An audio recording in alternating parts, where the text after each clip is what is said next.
Assalamualaikum warahmatullahi wabarakatuh. Alhamdulillahirabbil alamin bihi nasta'in ala umuri dunya waddin.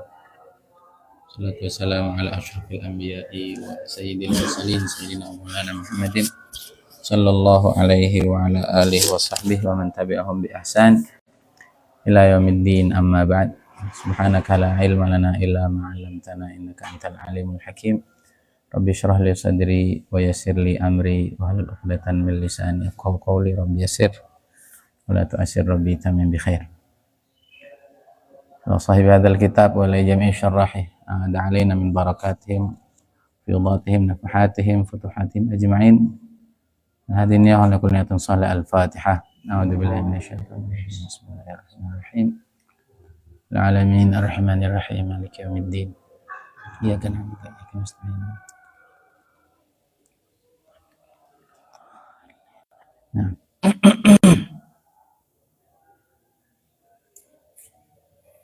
Bismillahirrahmanirrahim. Yaqulul mu'allif rahimahullahu ta'ala wa 'ada 'alaina min barakatih fiyudatih wa nafahatih futuhatih ila an qala ma tajiduhul qulubu minal humumi wal ahzan fali ajli ma muni'athu min wujudil 'iyan.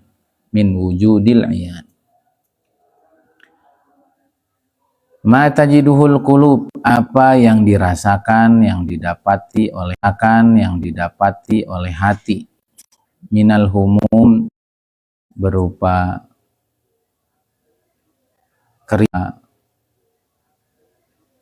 kerisauan masa depan. Ham itu disebutkan mengkhawatir, wal ahzan, dan kesedihan melihat kejadian masa lalu ataupun yang sedang dialami. Segala bentuk kesedihan, segala bentuk kekhawatiran di masa ini, melihat masa lalu dan memperhatikan masa depan, fali ajli ma muni'athu, karena terhalangnya hati min wujudil 'iyan, dari wujudnya menyaksikan Allah secara langsung, dari meyakini Allah secara bulat. Ini masih terkait dengan pembahasan kita yang lalu, bahwa an-na'imu wa in tanawwa'at madzahiruh bisyuhudihi waqtirabi, innama huwa bisyuhudihi waqtirabi, wal adzabu wa in tanawwa'at madzahiruh innama huwa biwujudi hijabi, wasababul adzabi wujudul hijabi wa itmamun na'imi bin nadhari ila wajhihil karimi. Jadi kenikmatan yang dirasakan oleh hati, yang dirasakan oleh ruh kita adalah dengan terikatnya hati kita dengan menyaksikan Allah, dengan meyakini Allah secara bulat, dengan merasa kedekatan Allah yang begitu dekat. Dan ini obat stres, dan gak ada duanya gitu. Gak ada duanya udah. Tadi pagi saya baca di Facebook ya, status orang-orang Aceh itu. Ternyata mereka terjebak dalam hujan dan gak bisa turun dari atap rumahnya 2-3 hari. Dari tanggal 28 sampai 30 November. Itu udah tolong. Nggak ada yang denger lah. Ujungnya apa udah? Ya udah. Di malam Jumat itu kalau nggak salah di tanggal 30 udah dia sujud ke Allah. Ya Allah, nggak ada lagi yang nolong. Ada waktu-waktu, ada kondisi-kondisi Allah akan tunjukin kuasanya bahwa ini cuma dia yang bisa nolong. Maka di hari Jumatnya baru mulai air itu mulai turun. Manusia itu kan begitu, teriak sana, teriak sini, teriak sana. Kata Allah, ngapain sih teriak sana, teriak sini? Sini lo teriak malam hari. Sini lo teriak di dalam keramaian orang, hatimu berbisik kepada. Nah, kata teman-teman PPA itu, banyak orang jago ngobrol tentang Allah, tapi sedikit yang jago ngobrol dengan Allah. Nah, itu namanya munajat. Munajat kan ngobrol secara lirih dalam hati. Ya sama itu. Ngaji juga sama tuh. Kalau sebelum ngaji itu ngandelin ilmu, pasti rasanya nggak enak. Tapi kalau ya Allah bimbing, kalau nggak engkau bimbing, nggak bukain ilhamnya, nggak bukain futuhat terbaiknya, nggak dijagain hati pendengar, ya nggak ada apa-apanya ngaji. Ngomong ntar ngelantur, walaupun disiapinnya matang. Ya kalau sudah disiapin matang dan hati fokus ke Allah, minta dibimbing, tidak ada satu kata pun yang keluar kecuali dibimbing oleh Allah SWT. Nanti kita ngerasain keajaiban. Habis selesai ngaji kita bingung, apa bisa ngomong begitu?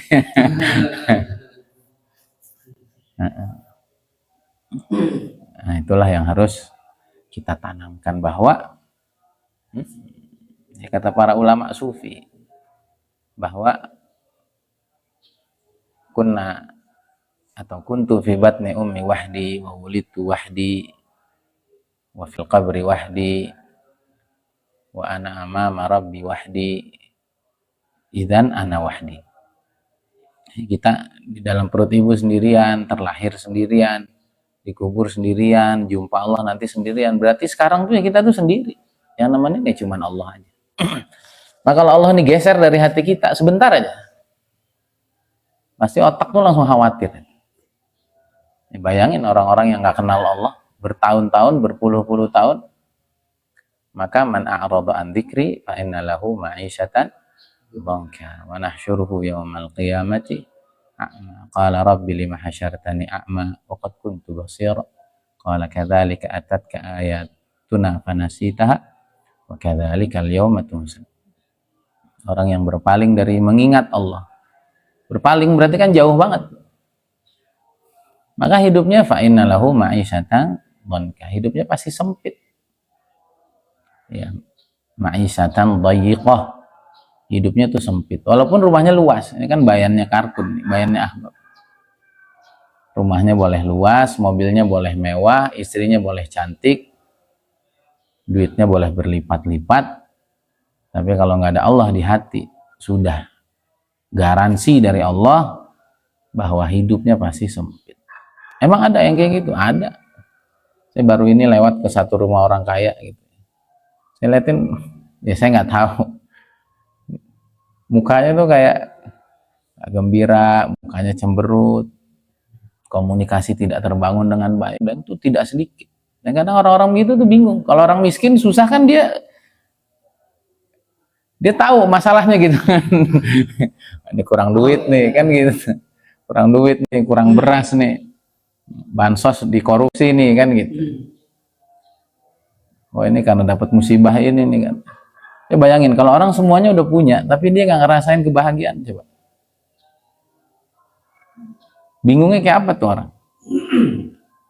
Apalagi dia dengerin komentar orang, dengerin acara di televisi, wah betapa bahagianya orang-orang kaya. Dia makin ngapain lu pengen jadi kayak gua kan gitu. Ya, maka kemarin yang sudah kita bahas, kenikmatan itu dengan segala macamnya, itu kaitannya adalah kalau kita betul-betul yakin bulat, yakin dengan sangat mantap bahwa Allah senantiasa bersama kita, dekat dengan kita, tidak ada satupun yang terjadi dalam hidup kecuali yang terbaik, kecuali pasti ada hikmah, dan Allah tidak boleh disalahkan dengan apapun yang terjadi, karena hakikatnya semua adalah kita yang memintanya, walaupun itu semua dalam balutan takdirnya. Ya. Ya, kemarin kita sudah bahas contohnya para nabi, ya, bahwa ada yang dibakar, ada yang nggak punya anak sekian tahun. Ya, Nabi Ibrahim akhirnya setelah punya anak, maka setelah Salam juga mendengar suara ayahnya sama sekali. Wafat ibunya dalam umur 6 tahun dalam perjalanan dari Abwa menuju ke Mekah. Sekembalinya dari Madinah, beliau yang menguburkan ibundanya dengan tangannya sendiri. Itu kalau Allah nggak kuatkan hatinya, itu namanya inner child. Inner child deh. Inner child tuh bagi orang nggak kenal Allah, nah gitu aja. Kalau kita lepasin semuanya, kalau udah aman kok. Enak-enak sama kakeknya 8 tahun diambil. Tengah perlu-perlunya bantuan kepada Sayyidah Khadijah dan Abu Thalib, dua-duanya diambil. Di tengah sedih begitu, diusir sejadi-jadinya di Taif. Coba. Itu kalau hatinya nggak ayan sama Allah, bukan jadi nabi, jadi majnun beneran, bukan dugaan. Kenapa? Wah, tapi nabi nggak begitu gitu. Inilah cara Allah mentarbiyah sehingga beliau menjadi orang terbaik. Maka nanti anak-anak saya jangan ditarbiyah kayak anak raja, jangan, kayak anak nabi. Kayak Allah mendidik nabinya. Kan banyak ya anak-anak orang hebat tuh dididik seenaknya sendiri, jangan. Justru dia harus ngerasain susah. Mana lebih sayang Allah kepada nabinya atau kita kepada anak kita? Ikutin tuh pola itu. Begitu Allah mentarbiyah para nabinya. Nggak ada yang dispesialin. Justru makin spesial makin dihantam. Sampai akhirnya dia paham, beginilah kehidupan. Dan dia merasakan segala kepahitan hidup yang dirasakan oleh orang-orang yang merasakan kepahitan, sehingga empati, simpatinya muncul. Sehingga jadilah jadi penolong orang-orang yang hidupnya susah. Tapi kan sekarang enggak itu. KKN, kolusi, korupsi, nepotisme. Ya, keluarga tarik, ini tarik. Masalah jadinya. Ayah saya pernah cerita bahwa kenapa sampai hari ini Honda masih bagus, karena Honda itu nggak ada urusannya dengan keluarga. Untuk abang saya mau ditarik sama ayah saya, nggak bisa. Pokoknya nggak masuk kriteria, nggak masuk. Jadi jangan ada orang tuh kebal hukum, jangan ada orang tuh diloloskan dari hukum, itu masalah. Ya. Kalau Nabi SAW dispesialkan, orang hebat tuh harus mengalami derita, mengalami susah, dan Nabi, oh ini kesayangan saya, kata Allah, jangan, wah nggak jadi. Tapi kenapa Nabi setegar itu? Karena innama huwa bisyuhudi waqtirabi. Nabi menyaksikan betul ini semua Allah. Dia selalu mantau saya, tenang aja jadi. Kalau enggak itu pasti lenyap itu ketenangan. Saya lihat teman-teman sekarang di Aceh, pemerintah abai, ini pasti stres orang itu. Satu-satunya Allah. Nah kita mau nunggu begitu? Kadang-kadang Allah tuh uji kepahitan, kesusahan, kejatuhan. Dia cuma pengen itu. Kamu kemana aja sih? Nanti kalau kita paham itu, dibalikin semua tuh sama Allah. Yalah, begitu aja perlu diambil semua. Makanya bahasa teman-teman PPA, semakin gelap, semakin terang. Ya.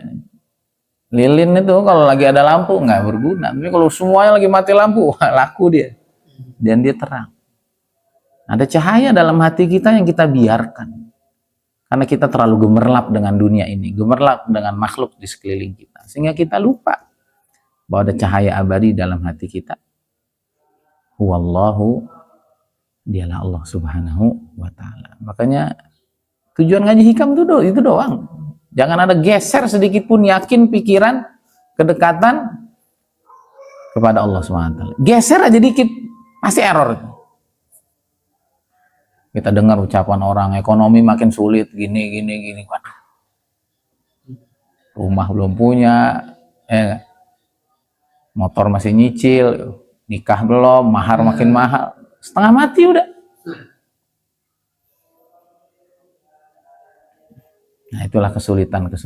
Nah maka beliau melanjutkan bahwa apa yang dirasakan oleh hati, adanya kegelisahan melihat kondisi hari ini, kemudian masa lalu, dan kekhawatiran masa depan, itu hanyalah karena hati ini terhijab, terhalang dari menyaksikan Allah bulat-bulat dari setiap jengkal kehidupan yang kita alami. Seakan-akan itu tuh salah kita gitu. Ya, saya sering ulang-ulang kan. Oke, kembali. Kemarin kita cerita tentang apa? Sebentar dulu. Ingetin ya nanti. Saya ingin cerita masa lalu saya dengan beberapa kesulitan yang saya hadapi. Kemarin ada yang terlewat ini. Cerita tentang bagaimana para ulama itu merasakan kedekatan kepada Allah justru di masa-masa sulitnya. Kita nggak perlu minta itu. Tapi kalau dia datang, jangan-jangan itu karena doa kita pengen jadi orang hebat. Gitu. Nih kata sebagian sahabat radhiyallahu anhum ajmain, mereka mengatakan ala habadzal makruhat as-salas. Alangkah menyenangkannya, alangkah menggembirakannya, alangkah mulianya 3 hal yang banyak tidak disukai orang. Yang pertama, al-faqr. Kefakiran. Ya. Kapan kita bijak? Kalau semuanya udah Allah ambil. Dulu ngandel ini, ngandel itu, ngandel. Hilang semua, mikir deh. Ini harus berubah ini. Berubah sikap, berubah pikiran, berubah amal, berubah semuanya tuh. Kapan gua udah diambil? Yang kedua, al-marad. Sakit. Kemarin saya sakit 10 hari. 3 hal besar Allah kasih. Nah itu kalau sehat susah dapat tuh. Susah dapat. Beneran. Kenapa kita kenal emas, kenapa kita kenal manajemen finansial, kenapa terbuka sekarang bisnis di depan mata saya, kenapa ilmu-ilmu lama saya, kenapa konsentrasi saya sekarang, kenapa kefokusan saya Allah ambil, Allah balikin lagi. Karena semuanya udah dicabut sama Allah. Wah, kalau gue terus-terusin berantakan semua. Tapi kalau lagi bergelimang, kalau lagi cerah, ya udah. Sembarangan aja hidup itu. Wal maut. Apa? Wal maut. Ini kalau udah nggak bisa dibilangin nih. Kalau udah nggak bisa dibilangin, udah digelapin seutuhnya. Udah. Baru dikubur. Ternyata salah. Kata Allah, daripada salah 100 tahun, saya cabut aja baru 30 tahun. Biar siksanya nggak terlalu panjang. Biar nyusahin orangnya nggak terlalu luas. Biar kamu hidupnya nggak bikin bencana di sana sini, susah di sana sini, kefakiran di sana sini, kesengsaraan di sana sini, mati aja. Akhirnya alhamdulillah mati. Walaupun digebukin dalam kubur, tapi nggak separah kalau dia dibiarin hidup lebih lama. Wala yahsabanna alladziina kafaru annama numli lahum khairul lianfusihim innama numli lahum liyazdadu itsma wa lahum adzabun muhin. Jangan mengira orang-orang kafir kalau kami panjangkan umur mereka itu baik buat mereka. Jadi kematian itu baik bagi orang yang Allah kasihi. Karena ada orang-orang kafir dipanjangkan umurnya, orang-orang jahat dipanjangkan umurnya liyazdadu itsma. Biar makin bejat, biar makin jadi madharat buat banyak orang. Biar makin nyusahin banyak orang. Biar hidupnya makin sengsara dunia. Walahum adzabun muhin. Allah udah sediain siksa yang begitu pedih. Siksa yang begitu menghinakan dunia sampai akhirat. Ya, jadi pahami ini. Maka kan hikam sebelumnya kan, apapun keadaan yang Allah hadirkan, nikmatin. Karena ada fase-fase, ada hal-hal yang Allah ingin berikan kepada kita di masa itu. Jangan kayak kebanyakan warga Konoha ya. Misal hujan wae euy. Nggak panas-panas, giran panas-panas wae. Malaikat tuh gregetan, nih maunya apa sih nih orang?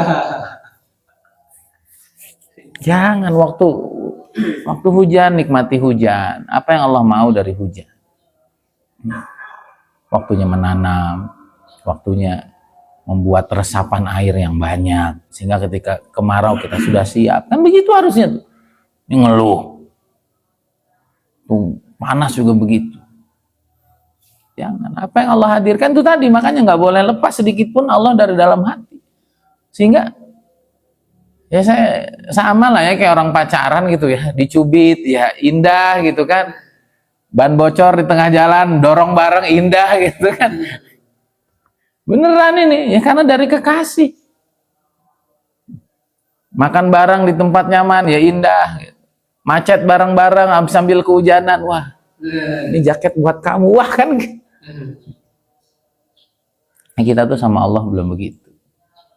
Kita ngerasa hidup sendirian, kita ngerasa baik. Nah itu kata sebagian sahabat, alangkah indahnya, alangkah agungnya 3 hal yang banyak tidak disukai orang, al-faqru wal marad. Kalau nggak ngerti juga dicabut sama Allah, digelapin semuanya, baru alhamdulillah, untung nggak panjang-panjang. Ya, ngelihat kayak Olga tuh, orang baik tuh Olga tuh, di lingkungannya kan begitu, nggak lama, ya, lagi tuh, Jupe, orang baik tuh Jupe, walaupun dulunya begitu-begitu, belakangan cabut. Ya karena kalau begitu terus ya ngembar aurat terus dan lain sebagainya. Nah, istrinya Sayyidina Bilal radhiyallahu taala anhu berteriak ketika wafatnya Sayyidina Bilal, "Wa karbah, aduh, meninggal suami tercintaku." Sayyidina Bilal enggak, "Wa torbah, alangkah gembiranya, alangkah indahnya." Wadan alqal ahibbah Muhammadan wa hizbah. Itulah orang iman. Bingung, bikin kesel orang iman tuh bingung. Makanya aneh kalau orang iman tuh hidupnya kesel, sedih, galau. Imannya kemana sih?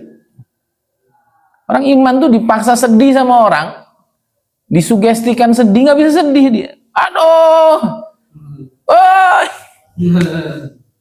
Karena dia punya sudut pandang yang lain. Bukan kematiannya yang disenangi, tapi setelah kematian itu, wadan alqal ahibbah, besok aku ketemu kekasih-kekasihku, ketemu sahabat-sahabatku, ketemu guru tercintaku, ketemu Allah, ketemu surga, Muhammadan wa hizbah, Muhammad dan seluruh kelompok. Masih di dunia nggak ketemu, paling bisa mimpi, paling bisa ketemu ya qadha nggak lama, nggak mau mati aja. Nah, orang iman tuh ditakut-takuti kayak alladzina qalahumun nas innan nasa qad jama'u lakum fakhshawhum fazadahum imana wa qalu hasbunallahu wa ni'mal wakil. Siapa orang iman tuh yang ditakut-takuti di perang Ahzab tuh, semua udah kumpul gitu, qad jama'u lakum fakhshawhum, takutlah, fazadahum imana, malah nambah iman, wa qalu hasbunallahu wa ni'mal wakil. Dari mana ketenangan itu? Ya cukup Allah. Wa ni'mal wakil. Beneran Allah hilang aja sedetik di hati kita, pusing kepala. Akhirnya kalau udah pusing negatif. Kalau udah negatif, pikiran negatif yang ketarik negatif. Pikiran susah yang datang ya susah. Pikiran sedih yang datang ya hal yang menyedihkan. Pesimisme yang datang juga hal-hal yang jauh dari harapan kita. Udah gembira aja. Positif aja, tarik aja yang enak-enak, dan nggak bisa narik itu semua kecuali wa qalu hasbunallahu wa ni'mal wakil. Nabi Ibrahim, hasbiyallahu wa ni'mal wakil. Nabi Yunus, la ilaha illa anta subhana. Engkau nggak salah, saya yang salah. Allah lagi yang disebut. Ustaz Yusuf Mansur ya, Allah lagi, Allah dulu, Allah lagi, Allah terus. Itu udah kunci. Ya. Saat Sayyidina Amir bin Fahirah ditusuk tombak oleh musuh dari punggung tembus ke dada, qala fuztu wa rabbil Ka'bah. Menang saya, sukses saya, demi Allah. Musuh bingung kan? Aduh, bingung. Makanya makanya di misinya teman-teman PPA, di misi kita dengan bisnis emas perak kita adalah membangun 3 peradaban yang dulu Nabi bangun. Yang pertama adalah spiritual. Nggak bisa orang tuh jauh-jauh dari spiritual. Maka PPA berangkat dari kelas-kelas tauhid. Kelas-kelas spiritual, Tapi spiritual nggak cukup. Nah, spiritual dibangun dari Nabi datang ke Madinah, yang pertama dibangun masjid. Masjid cukup? Nggak cukup. Nabi bangun pasar. Akhirnya membangun kekuatan finansial. Baru yang ketiga sosial, at-ta'akhi wal mu'akhah. Nabi persaudarakan muhajirin dan ansor. Karena bahaya orang punya duit banyak kalau nggak ditanemin persahabatan yang kuat, persaudaraan yang kuat, wah gontok-gontokan. Sehingga spiritualnya kuat, itulah kekuatan sejati. Tapi kita hidup di atas muka bumi, kita perlu kepada bekal, maka perlu uang. Setelah ininya lengkap, berarti hidup udah nyaman. Jangan nyaman buat diri sendiri. Ini konsep ini udah ada. Nah, ini yang lebih ajib lagi. Sebagian wali ada yang majidum. Majidum itu juzam. Maksudnya minal barosi wal jununi wal juzami wasayil asqam. Baros, belang. Juzam kusta ya. Sakit kusta. Sakit koreng-koreng yang tubuh itu bisa lepas itu. Saking parahnya ya. Nah, beliau diminta apa? Beliau kalau doa itu orang-orang sakit itu pada sembuh semua. Terkenal. Terus ada orang ngomong, "Syekh, doain orang pada sembuh semua, kenapa nggak pengen doa untuk diringankan?" Maka beliau bercerita, "Aku mimpi ketemu Allah." Bisa nggak mimpi ketemu Allah? Bisa ya, bila kaifin wala mithal. Imam Ahmad dalam Jawharatut Tauhid mimpi ketemu Allah 99 kali. Gimana-gimananya bila kaif wala mithal. Nggak tahu gimana, nggak tahu seperti apa. Aku bermimpi bertemu Allah dan dia bilang, "Aturidu an abtaliyaka bi baliyatin arfa'u laka bi 'ala darajat." Hai hambaku, mau nggak kamu aku kasih ujian? Tapi gara-gara ujian itu, derajat kamu nanti paling tinggi. Maka dia bilang, "Qultu na'am." Ya, aku siap. Fa asbaha majdhuma. Bangun tidur tahu-tahu kena penyakit kusta. Ya, karena tahu bahwa sakit kusta ini yang bikin beliau tinggi, ya udah. Ridho. Kita tuh kadang-kadang nggak ngerti rahasia Allah. Itu masalahnya. Kalau kita ngerti rahasia Allah, kita ridho apapun fase hidup yang Allah lagi kasih. Maka di antara kisah Nabi Khidir alaihi salam bersama Nabi Musa itu Allah ingin sedikit banyak bongkar hikmah. Kenapa ini terjadi, itu terjadi, ini terjadi. Intinya ridholah kepada Allah, karena di balik keputusannya pasti ada hikmah yang sangat besar, ada sayang yang sangat utuh darinya kepada kita hambanya. Di antaranya apa? Orang kan paling berat itu kalau ada anak kecil meninggal dalam keluarga, itu berat, itu berat. Dan kita nggak berharap juga diuji yang kayak gitu. Tapi siapa yang Allah uji dengan itu? Ingatlah kisah Nabi Khidir. Seneng-seneng, apalagi lagi lucu-lucunya kan. Nggak ada Allah. Bahasanya apa? Lebih baik mati di kandungan. Sama aja sedih mah. Orang tuh kadang-kadang suka begitu, suka menormalisasi keadaan. Saya nggak apa-apa sebenarnya di poligami asal dia izin. Nanti izin juga gak diizinin. Nah, udahlah, namanya sakit mah sakit aja. Saya sebenarnya nggak apa-apa kalau anak saya meninggal, tapi jangan 5 tahun, 6 tahun, ya Allah, itu udah kelihatan lucunya, ada kenangannya. Kalau masih setahun sama aja. Namanya kehilangan tuh, udah nggak usah dinormalisasi begitu. Ridho aja. Ya. Ini kalau ada orang ditinggal wafat anaknya di usia kecil, jangan-jangan kalau hidup nakal, udah gitu aja. Jangan-jangan kalau hidup nyusahin, jangan-jangan kalau hidup jadi orang kafir nanti ke depan. Kan begitu kan? Wa amal ghulamu fakana abaw mu'minaini fakana abaw mu'minaini fakhashina ayyurhiqahuma tughyana wa kufra. Ini orang tuanya orang soleh. Kata Allah, aku nggak ingin orang soleh ini nanti susah di kuburnya, susah di alam selanjutnya, susah di kehidupannya. Kenapa? Karena punya anak yang kalau dibiarin ini jadi toghi. Nah, ini jadi orang toksik ini. Jadi orang yang melampaui batas. Jadi orang yang sangat zalim. Wa kufra, bukan lagi zalim, kafir. Dah sebelum itu terjadi bunuh aja. Nah kan yang lain nggak boleh ngebunuh kayak Nabi Khadir, itu masalahnya. Ya udah bunuhnya pakai kecelakaan, bunuhnya pakai tenggelam, kan nggak bisa disalahin tuh air. Wah kita tuntut nih air, nggak bisa. Tapi kan kejadiannya sama. Yang ngambil nyawain juga orang tuanya, sama kok. Maka saya nggak terlalu suka tuh orang-orang sekarang mental health. Apa sih, orang dulu hidupnya lebih susah. Orang dulu hidupnya lebih susah. Saya ingat banget abang saya tuh dipukulin tuh. Pukul pakai bambu gede-gede gini sama ayah. Nggak bisa jalan. Habis itu dirantai dia. Bawa kamar mandi. Disiram, didiemin dari malam sampai subuh. Lakin ma baqiya fi qalbihi alam wa waja' ma'a abiyya. Tapi nggak ada itu bekas. Udah taunya bapak gua emang nggak ngerti parenting dulu ya begitu. Dia begitu ke anaknya enggak sekarang.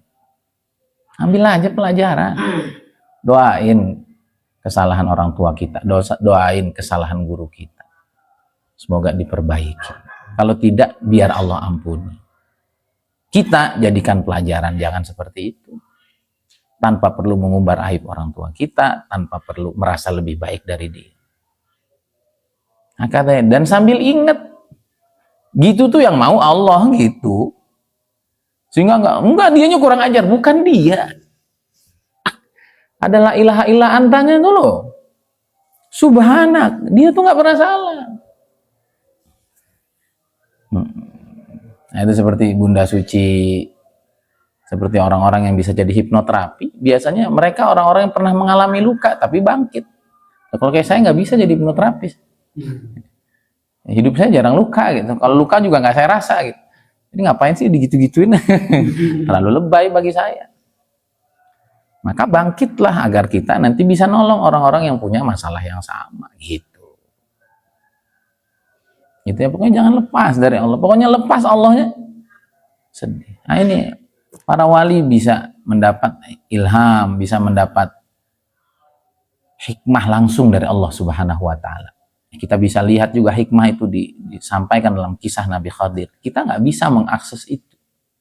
Tapi yakinlah dia yang maha baik. Nggak ada keputusannya yang nggak baik. Tapi bisa nggak kita komunikasi sama Allah? Bisa kok. Yang kita nggak bisa mimpi ketemu Allah, siapa kita? Mimpi ketemu Nabi aja susah setengah mati bagi orang kotor seperti kita. Mimpi ketemu guru kita, orang tua kita aja kadang-kadang kita jauh. Kita ini orang kotor. Bisa nggak tapi? Bisa kok. Al-qalbu arsyur rahman. Wa'idullah fi qalbi kulli muslim. Allah selalu punya alarm kok di hati. Cuman kadang-kadang kita denial. Enggak kok, orang tua kamu baik, guru kamu baik, teman kamu baik kok, enggak berkhianat kok. Cuman mungkin dia kurang matang, kamu juga kurang dewasa. Dahlah, anggap, ambil. Oh enggak, dia kurang ajar, balik lagi. Hati itu udah siap nerima, tapi kita denial lagi, kita tolak lagi. Karena nggak sembuh-sembuh kita itu. Nah, semakin hati ini bisa ngebaca ilhamat, ya, bisa ngebaca waridat-waridat itu, nanti hati kita tuh hidup. Sehingga itu tuh sakit dapat sekian. Saya dulu lepas dari PPMA dapat 7 atau 10 hikmah. Pas dari AU dapat sekian hikmah. Itu dari mana tuh? Bukan di karang-karang, tapi hati yang sudah senantiasa kita biasakan untuk bisa menyerap apa yang Allah mau dari setiap kejadian yang datang tanpa blame, tanpa menyalahkan kanan kiri. Tapi kita hanya husnuzon kepada Allah, Allah nggak pernah salah, dan kita suuzon kepada diri sendiri. Kesalahan ini bagian terbesarnya adalah pada diri saya. Orang lain salah nggak, itu terserah Allah. Yang penting saya ingin sembuh, saya ingin terus nyambung ke Allah, saya ingin menjadi pribadi yang sangat kokoh. Dan tidak ada kekokohan itu kecuali dibangun dengan fondasi yang sangat kuat. Dan fondasi itu nggak kelihatan. Fondasi itu apa? Kelihatan, akar tuh nggak kelihatan, prosesnya panjang, prosesnya nggak enak, nggak menarik, ya emang nggak menarik. Coba bongkar bangunan di bawahnya nggak menarik, Justru dari kejadian-kejadian tidak menarik itulah jadi fondasi kuat. Akhirnya bangun bangunan yang sama. Ngapain bangun di dalam coba? Nggak ada yang ngeliat. Berantakan di dalam tuh. Lama. Biaya besar. Yang keren mah udah bangunan gini kan keren. Bagus ya. Bagus ya. Orang nggak tahu bahwa yang bagus itu ada bangunan dalam yang tidak pernah dilihat orang. Yang sangat tidak menarik itu. Yang sangat panjang perjalanan itu. Yang tidak pernah disebut orang itu. Mereka yang kuat itu. Karena fondasi-fondasi yang tidak menarik yang pernah mereka alami. Akhirnya bangunlah bangunan-bangunan yang inilah Allah ngasih walaqad darabna lin-nasi fi hadzal qur'ani min kulli mathal walakinna aktsaran nasi walaqad darabna lin-nasi fi hadzal qur'ani min kulli mathal wa kana al-insanu aktsaru syai'in jadala. Tapi manusia nih maunya ngebantah aja. Enggak, tapi kan itu beda. Enggak. Selama masih denial nggak jadi. Wa mathalu kalimatin thayyibatin kasyajaratin thayyibatin asluha tsabit wa far'uha fis sama tu'ti ukulaha kullahinin bi'idzni rabbiha wa yadribullahu al-amthala lin-nas la'allahum yatadhakkarun. Jadi kalau mau jadi orang hebat, jadilah pohon hebat. Apa? Pasti disebut asluha tsabit. Masa lalunya itu membuat dia kokoh, bukan membuat dia rapuh. Apa yang udah tertanam tuh yang udah nggak kelihatan kan, akar tuh nggak kelihatan kan, itu harus buat dia kokoh. Maka orang tuh kalau masih punya luka ini luka itu, dendam ini dendam itu, susah menjadi orang hebat tuh susah. Kalau akarnya udah bermasalah, nanti batangnya pasti punya penyakit. Rantingnya punya penyakit, daunnya berpenyakit, nanti nggak tumbuh buah. Kalaupun tumbuh buah, juga tidak sehat. Tu'ti ukulaha, akar yang kuat ini, melahirkan semua yang kuat, batangnya, dahannya, rantingnya, daunnya, buahnya, tu'ti ukulaha, kullahinin bi'idni rabbiha. Dia memberikan hasilnya setiap waktu. Jadi kalau orang tuh fondasinya kuat, imannya kuat, ilmunya kuat, ma'rifatnya kuat ke Allah, itu tiap waktu dia bisa panen dia.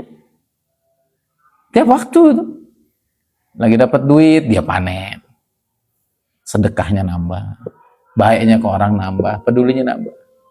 Lagi nggak punya duit, bijaknya nambah, ilmunya nambah, tahajudnya nambah. Apa coba? Allah kasih perumpamaan ini, mau nggak hidup begitu? Ya jadilah pohon yang kokoh. Wa mathalu kalimatin khabithatin kasyajaratin khabithatin tussat min fawqil ardi ma laha min qarar. Mau tahu nggak pohon yang nggak ada gunanya, pohon yang nggak baik itu? Apa Allah sebut? Kasyajaratin khabithatin tussat min fawqil ardi. Pohon yang gampang dicabut. Ya tadi itu akarnya tuh nggak kuat, itu tadi. Apa yang nggak kelihatan di masa lalunya tuh nggak bikin dia kuat gitu, justru bikin dia rapuh, justru malah min qaror, tidak punya kemantapan. Ya maka kalau kita lihat seluruh bangsa hebat pasti berangkat dari kepahitan-kepahitan yang ada. Kita lihat Eropa, kenapa dia bangkit? Karena 500-600 tahun dia mengalami Dark Age. Baru mereka merasakan Renaissance, mereka ingin bangkit dari segala keterpurukan. Kenapa kita begitu kuat melawan penjajahan? 350 tahun. Kalau mau sakit hati, wah, enggak kan? Enggak, ini 350 tahun harus bangkit. Kata Pak Karno, nggak tahu gimana caranya, yang saya tahu kita harus lepas. Dan orang kita tuh yang paling mudah lupa sejarah, orang kita. Orang Belanda bisa masuk nggak ke Indonesia? Bisa. Jadi ya let it go aja lah. Biarkan semuanya lepas. easy going aja lah. Itu karakter bangsa kita, nggak punya dendam bangsa kita, nggak punya kisah luka. Ya, pelatih sepak bola kita Patrick Kluivert, harusnya wah kalau kita nasionalis, ngapain lu penjajah gitu. Enggak, kita nggak punya kisah itu. Indonesia nih emang heroik patrioid. Nah, itu prinsip Islam. Jadi apa saja yang membuat kita sedih, membuat kita tidak nyaman hari ini, melihat masa lalu dan melihat masa depan, karena hati kita nggak tersambung kepada Allah secara serius. Nah, ini ayan ini betul-betul. Ya, maka di sini dikisahkan, atau ini ucapannya.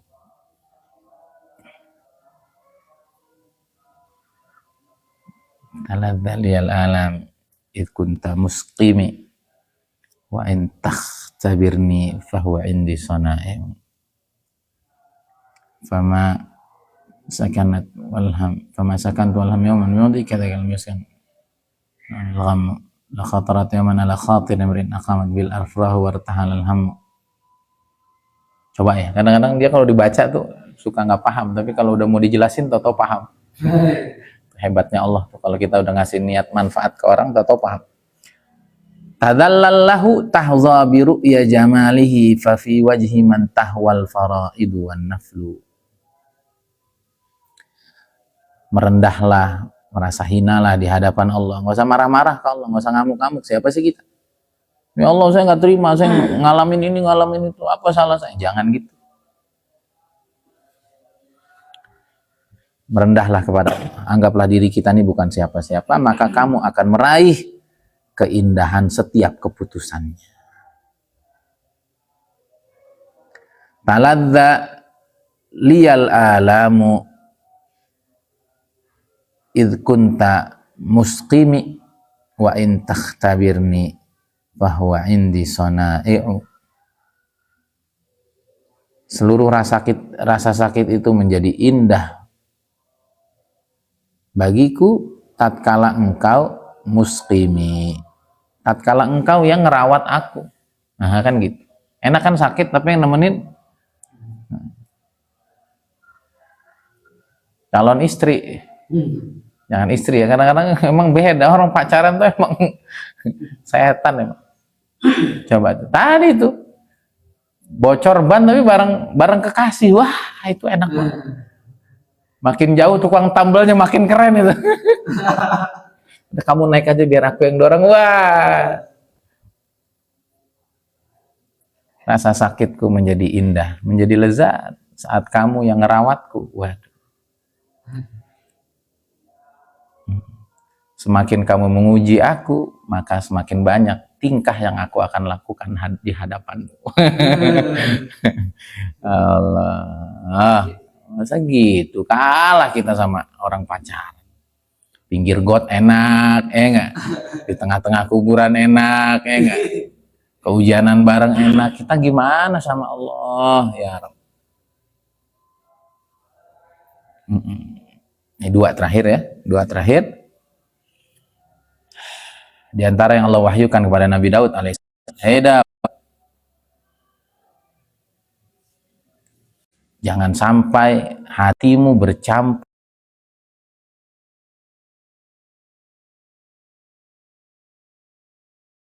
dengan kekhawatiran terhadap selain aku. Kekhawatiran terhadap selain aku akan mengurangi rasa manis hubungan, rasa manis yang ada di dalam hati orang-orang yang memiliki ruhani yang kuat. Ya Daud, Daud, aku adalah pelita di hati orang-orang yang memiliki ruhani yang benar kepadaku. Siapa yang aku menjadi pelita hatinya, dia tidak akan pernah susah selama-lamanya. Daud, hanyalah yang aku ingin dari seluruh makhlukku, agar mereka menjadi ahli ruhani semua. Udahlah tadilah Allah gelapin hidup kita, biar kita makin deket deh, itu doang. Kalau nggak ngerti, nanti makin gelap, makin gelap, makin gelap, makin gelap. Kalau nggak ngerti juga, ujungnya digelapin semuanya, ceklek. Diputus listriknya dari PLN, modar, mati, baru. Bukan yang lain, kita ingat ini. Yang aku mau dari seluruh hamba-hambaku, agar mereka memiliki ruhani, memiliki hati yang nyambung terus, itu doang.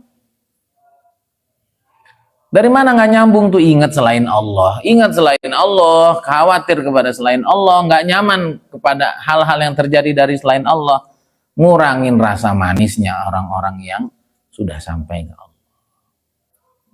Nah, coba lah, udah pokoknya udah isi Quran tuh, yo, ujian demi ujian nggak ada tuh. Para nabi tuh teriak tuh nggak ada, semuanya nerima. Terakhir, siapa yang benar-benar menjadi hamba Allah dan dia tidak pedulikan selain Allah, maka tidak akan tersisa sedikit pun kekhawatiran di dalam hidupnya. Kenapa? Karena dia selalu merasa bersama Allah. Ketika seseorang bersama Allah, pasti ditolong, pasti bisa meraih apa saja yang dia mau. Tidakkah engkau melihat? Tidakkah engkau memperhatikan bagaimana ucapan Rasulullah SAW kepada Sayyidina Abu Bakar? Di puncak seharusnya seorang manusia itu takut. Ya, di Gua Thur. Gua Thur itu kan gua yang sangat kecil. Posisinya bukan menjorok ke dalam, kan dikit doang begitu. Ya. Di mana Sayyidina Abu Bakar udah sangat takut. Ya Rasulullah, kalaulah orang-orang Quraisy ini lihat ke arah kaki mereka, nggak usah begini-begini, lihat ke bawah aja, sungguh mereka akan membunuh kita. Nabi nggak tahu apa makar Allah kepada mereka. Kan Allah kasih sarang laba-laba kan di pintu gua itu, dan di depan pintu gua ada satu burung merpati. Nabi nggak tidak melihat itu. Yang Nabi lihat itu Allah aja. Ma zannukum bisnaini Allahu thalithuhuma. Ya Abu Bakar, apa pandangan kalau ada dua orang, backingnya itu Allah? Berat. Nah, ini namanya al-iyan, ini namanya al-musyahadah. Udah betul-betul sama Allah tuh udah kayak ngelihat di depan mata, udah bukan ilmu, udah bukan kepahaman, udah bukan keyakinan, tapi iyan itu dengan mata, syahadah, ngelihat, menyaksikan. Musyahadah kan kayak orang nonton film, Allah di depan.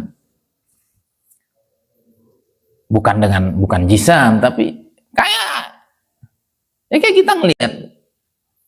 Ya kayak kita lah bawa brimob satu kompi gitu, ngadepin cuma satu preman. Apa takutnya? Apa takutnya? Gitu ya. La tahzan, innallaha ma'ana. Fa'anzalallahu sakinatahu alaihi wa ayyadahu binyunudin lam tarawha. Akhirnya Allah kasih ketenangan kepada Nabi dan juga kepada Sayyidina Abu Bakar. Kapan tenang itu? Dalam keadaan mencekam kapan? Kalau Allah udah disebut, kalau Allah udah diyakini, titik. Nah, kata Imam Ibnu Ajibah, Nabi itu sudah di maqam iyan. Kayak Allah tuh di depan mata udah. Falam yahummuhu syai' walam takrub min sahatil ahzan. Nggak ada gelisahnya sama sekali, nggak ada sedihnya sama sekali, nggak kepikiran. Sayyidina Abu Bakar waktu itu masih di maqam yakin, tapi belum maqam iyan. Ini menunjukkan bahwa Nabi SAW begitu punya keyakinan yang sempurna.